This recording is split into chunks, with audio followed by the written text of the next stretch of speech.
Hi class, today we'll be discussing section 8.2, projections onto factor products. So recall, we have introduced this terminology before.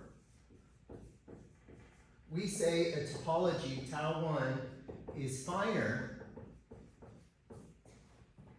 than a topology tau 2 if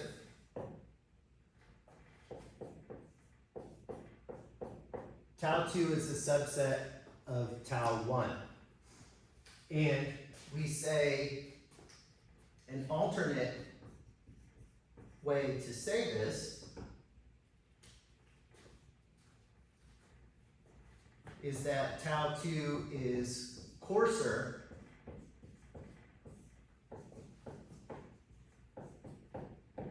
than tau 1. Right? So what happens here,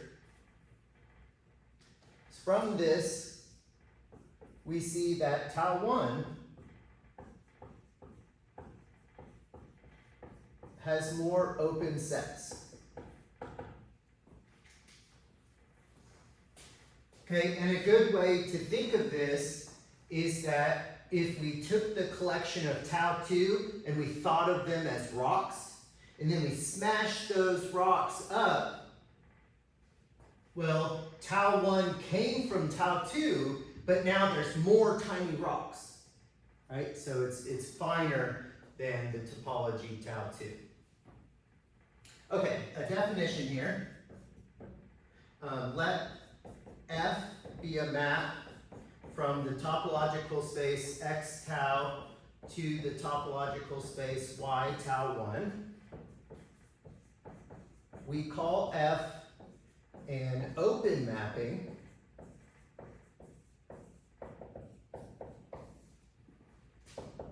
if F maps open sets to open sets. Okay? And what this means is that for all O contained in X, open in X, then F of O, which is contained in Y, is open in Y. Here. And remember that open in X means it's part of the topology tau, and open in Y means it's part of our topology tau 1. Similar terminology, we call F a closed mapping, and you can probably guess what closed mappings do. If F maps closed sets to closed sets, right? So closed sets in X to closed sets in Y here. So very similar here. So we could say for all S contained in X, closed in X, then F of S, which is contained in Y, is closed in Y. Meaning their complement's part of the topology. Okay? Okay, so note, if F is bijective,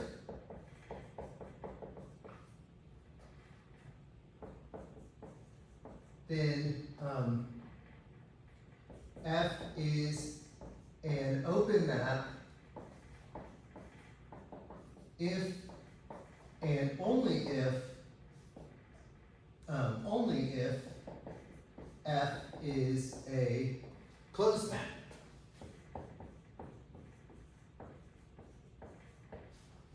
So the two conditions are equivalent if F is a bijection here. However, in general,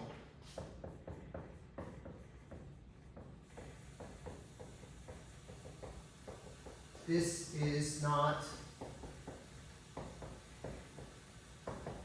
the case here, right? And I think this is one of those statements where the author says, oh, you give it a try. Well, let's see this together here. So let's look at the following example. Consider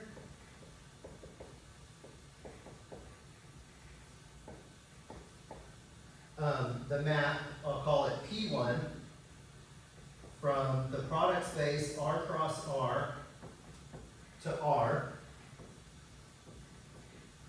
defined by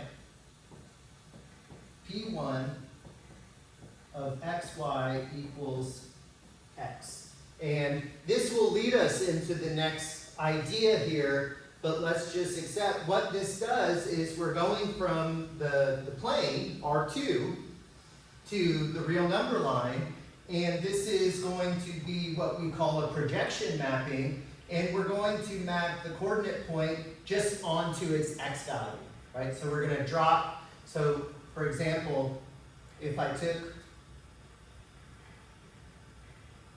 the point 2, 3, this map would drop it just onto the real number line where the x lies.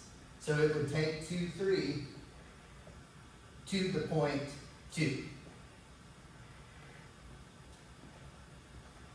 Okay, then my claim is P1 is an open map.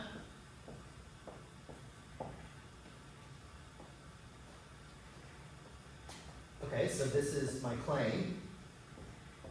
So let's prove this. So let O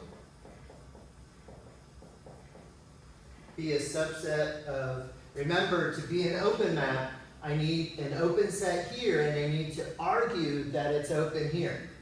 Okay, so I'm going to take, let O be open in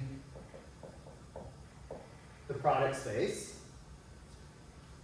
Then we need to argue that P1 of O is open in R.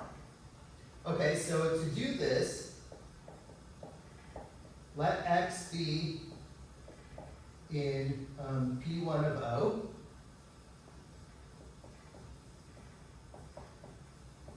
Then there is some Y in O, in P1 of O. No, in O, sorry, can't read my notes. Such that P1 of xy, which equals x, is in P1 of O. Right? So if I'm taking a real number in the image set, well, it has to come from a coordinate point, and by definition of P1, it eliminates the y coordinate here. Okay. Now, O is open.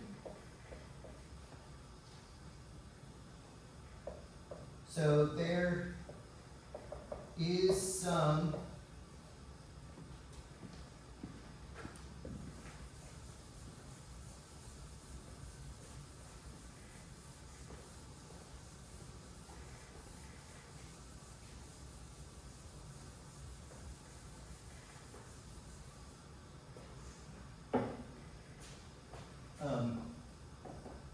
U cross V contained in O,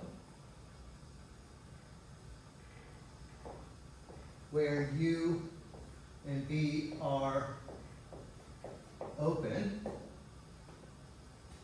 here, and this is the definition of our product space here.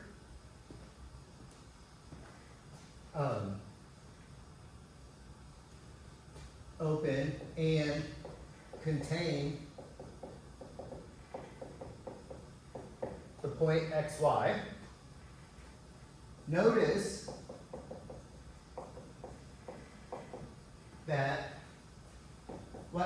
when we hit it with our map, P1 of U cross D is just U. Hence,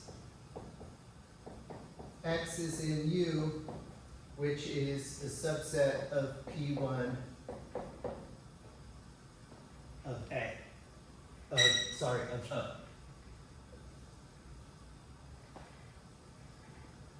Here. So to argue, so let's recap here. To argue that this image was open, I picked a point and I showed that I could fit an open set inside that set, showing that that must be open here.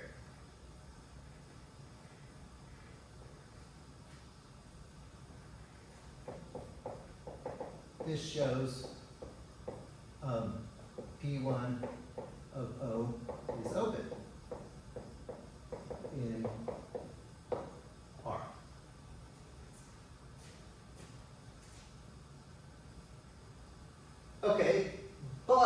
Okay, so it's an open map, but what were we trying to portray? That these aren't always equivalent, right? In general, it's not the case that an open map means a closed map and vice versa. Here, so we found a map, we've created a map, that's an open map, so let's show that that map is not a closed map. Now, P1 is not a closed map since we can define the set, we'll call it S, to be all ordered pairs XY such that the product is greater than or equal to 1.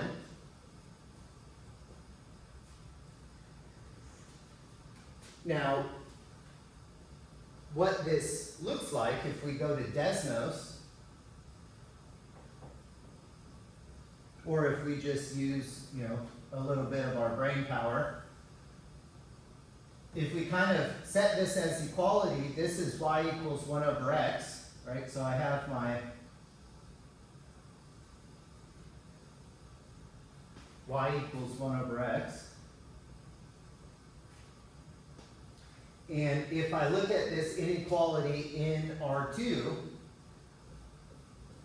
it's going to give me everything above this portion of the graph and everything below this portion of the graph here. So, for example,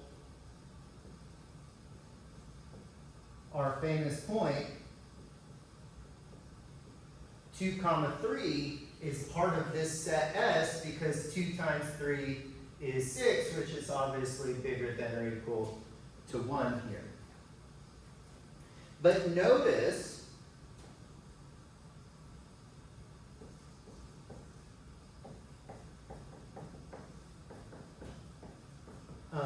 that P1 of S is going to give us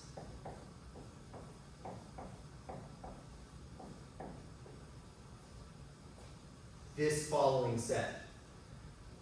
Notice if I push all of these points that satisfy this inequality onto the real number line, I'm going to get all real numbers except 0. This is an open ray in R. This is an open ray in R. So therefore, the union is an open ray in R. So I've created my counterexample. I found a closed set where the image is not closed here, right? So P1, this projection mapping that we're going to now define, is not closed, okay?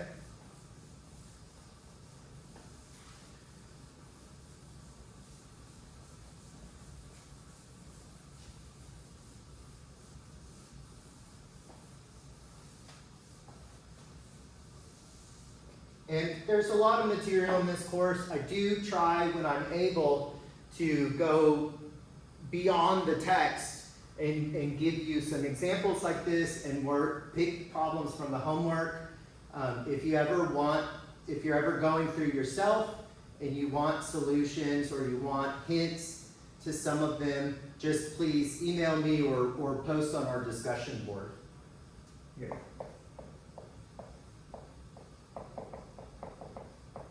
So proposition 8.2.5, this is found on page 200. So let x1, x2 through xn tau be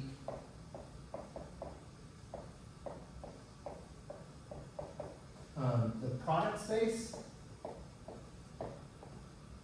Define pi to go from x1 cross x2 cross xn, the product, to xi, to the factor be the projection map here, and he's kind of defining this within. This is what we call the projection map. We're defining it in this proposition here. Okay, then a couple things happen. So one, pi is a continuous surjective open map, and two, tau is the coarsest topology on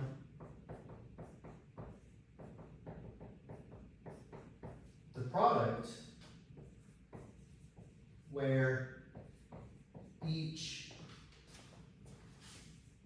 pi is continuous.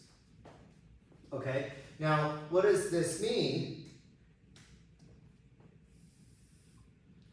It means if you give me any other topology, it's going to contain tau. So what this is telling us is that tau is the topology with the fewest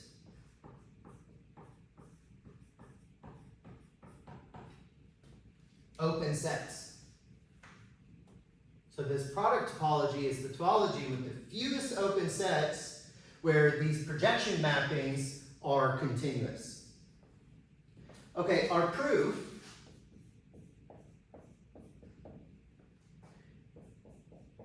for number one, you can read the book, read the text.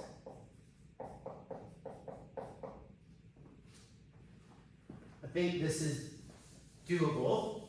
So read along with how the author argues. Now, clearly it's onto, right? It's surjective. Because it's just taking the ith factor, the ith piece here in this product to itself, right? So clearly it's onto. So we need to argue that it's continuous. So to argue that it's continuous, I need to pick an open set here in the codomain and pull it back and show that it's open in this product space. And then open, I need to go the other way. I need to pick an open set here and push it forward and show that it's open here. Okay? Okay, but number two, let's go over number two.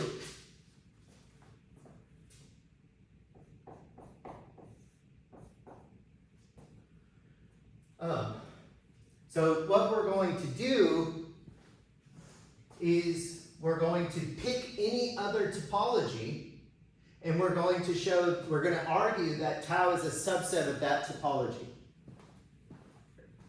Okay? So let tau prime be any topology on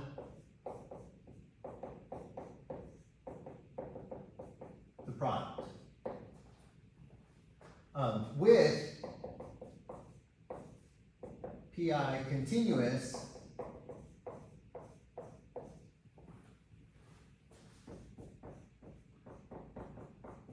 for each I.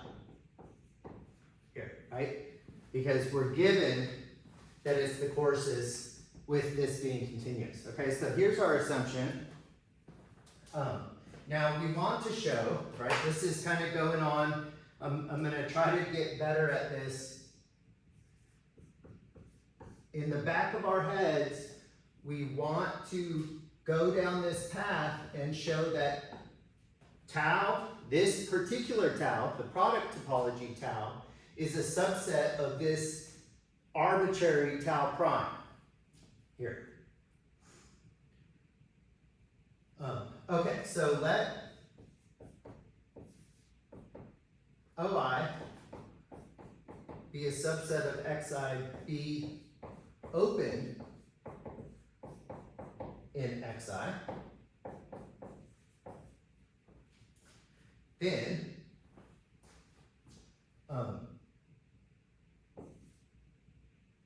PI inverse of OI is X1, X2,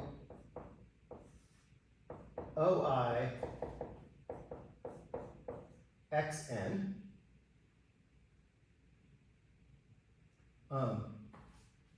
which is an element of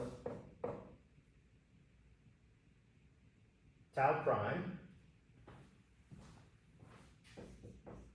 for each I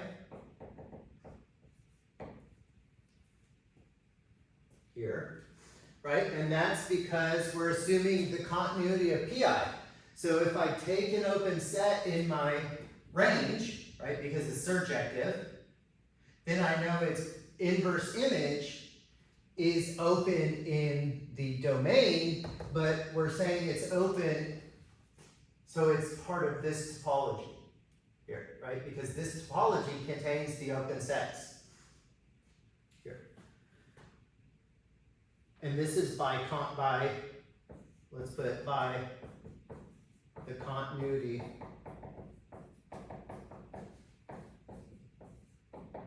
of pi, right? This is by our assumption. Hence, the intersection of pi inverse of OI as I equals 1 to n is O1 cross O2 cross On is an element of tau prime, since tau prime is a topology, right? So it satisfies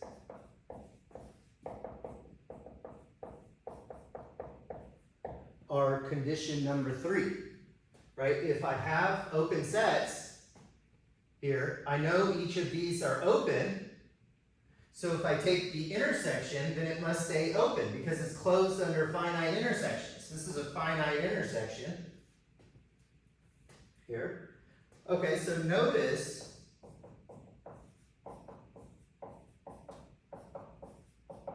that this shows B is a subset of tau prime, but topologies are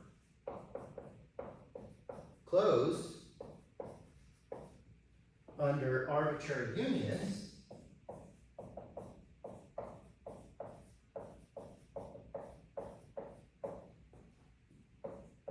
So it must be the case that tau is a subset of tau prime. Here. Okay? Okay, so let's back up. This B here, remember this is the definition of our product topology. Right? Our product space is generated by the sets that look like this.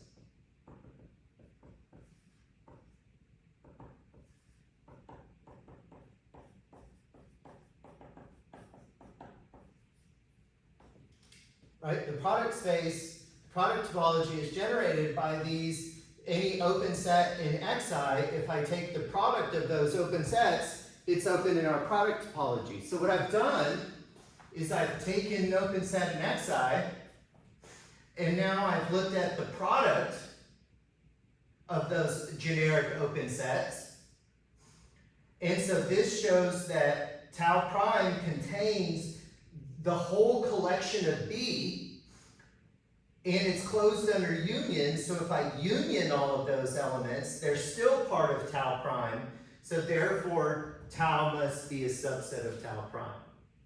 Here. So kind of exactly what I've done is I've proved the statement for the basis about the topology, right? I've proved the statement about the topology for a generic basis element, right? And this is the nice thing we can do with our basis elements. In some books, the author tends to call these basic elements. Here, these are elements coming from the basis of the topology here. Okay, so let's make a note of this because this is very nice. And maybe back in chapter 2, we didn't fully comprehend, why are we talking about basis elements of this set of open sets, what we call open sets, right? It's just a set of sets. So note, in mini proofs,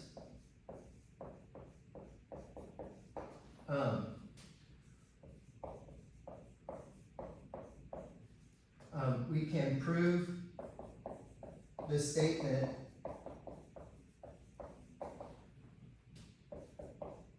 for a basis element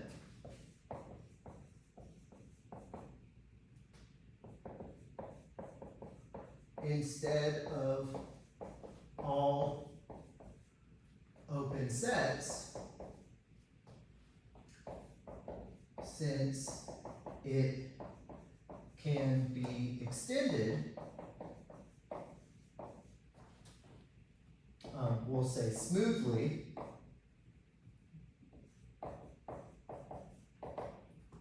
not math terminology here, to all open sets.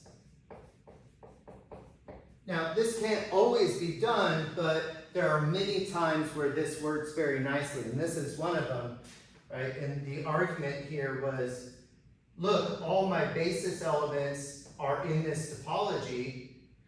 Since the topology is closed under the unions, arbitrary unions, if I union a collection of any of these elements, it's still going to remain in my topology. Here. Okay, so just an additional note here. The box topology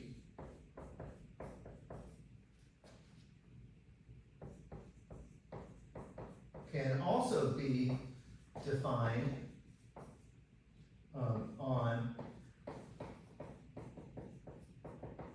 a Cartesian product.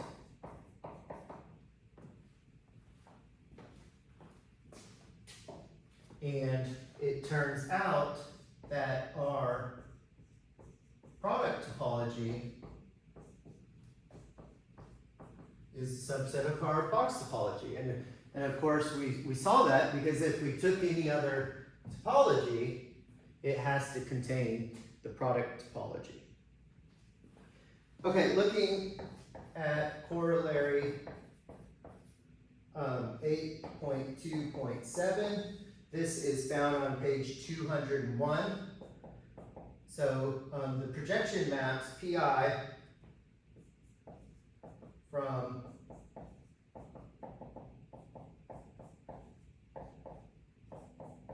R to R here, and this is for N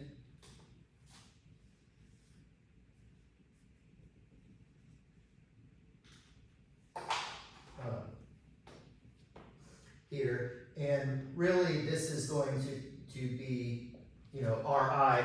I'm going to find the, since these are all the same, it doesn't really matter, but I'm going to find the ith one, so find the ith R, and I'm going to project it onto that coordinate axis here, right? R continuous open maps. And this corollary is assuming the Euclidean topology. So what this is saying is, if I take the Euclidean topology at Rn and I project it down to the ith factor onto R, then this is a continuous open map. And then we have one more statement from this section.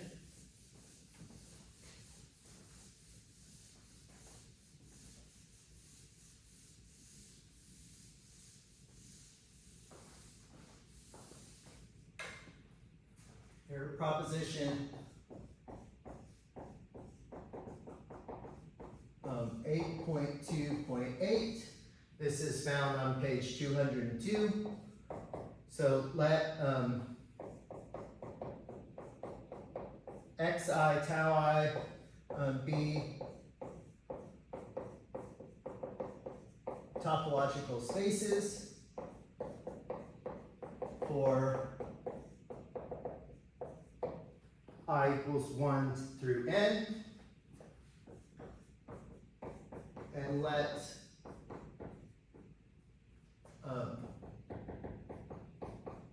this be the product space. Then each xi tau I is homeomorphic to a subspace of the product space.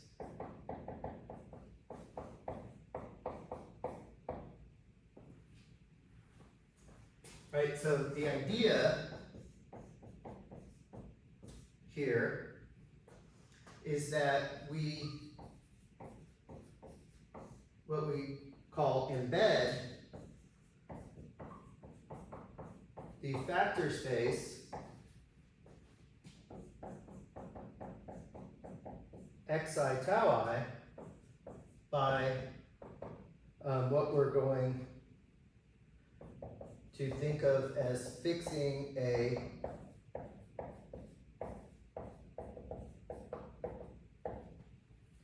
base point.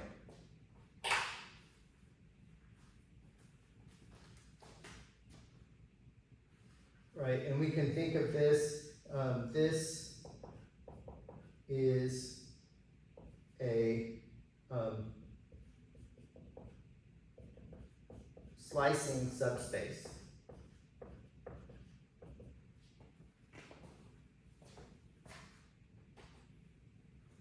Here. Okay.